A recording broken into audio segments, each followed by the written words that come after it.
हमर गोदिया में लइका नादान, भवानी घर कैसे चली। हमर गोदिया में लइका नादान, भवानी घर कैसे चली। भाभी से कहे हम खाना बनवाइला, भाभी से कहे हम खाना बनवाइला।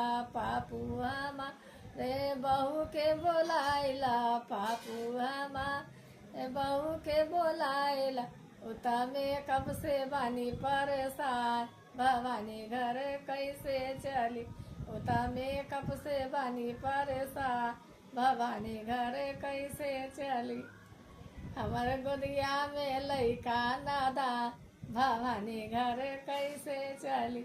हमर गोदिया में लइका नादान, भवानी घर कैसे चली। भाभी से कही हम खाना बनवाइला, भाभी से कही हम खाना बनवाइला।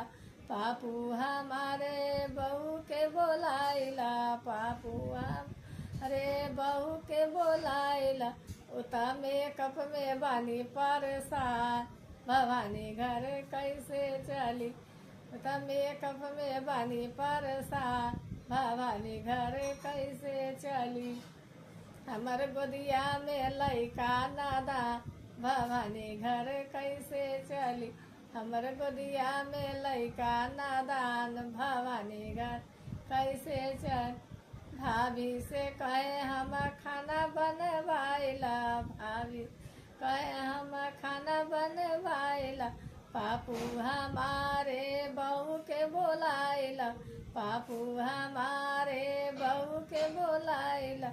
उता में कब से बानी परेशान, भवानी घर कैसे चली। उता में कब से बानी परेशान, भवानी घर कैसे चली। हमर गोदिया में लइका नादान, भवानी घर कैसे चली।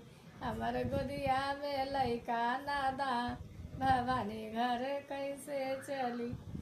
भाभी से कही हम खाना बनवाइला, भाभी से कही हम खाना बनवाइला। पापू हमारे अपन बहू के बोलाइला, पापू हमारे बहू के बोलाइला। उता मेकअप से बानी परेशान, भवानी घर कैसे चली। उता मेकअप से बानी परेशान, भवानी घर कैसे चली।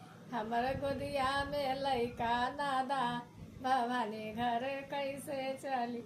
हमर गोदिया में लइका नादान, भवानी घर कैसे चली।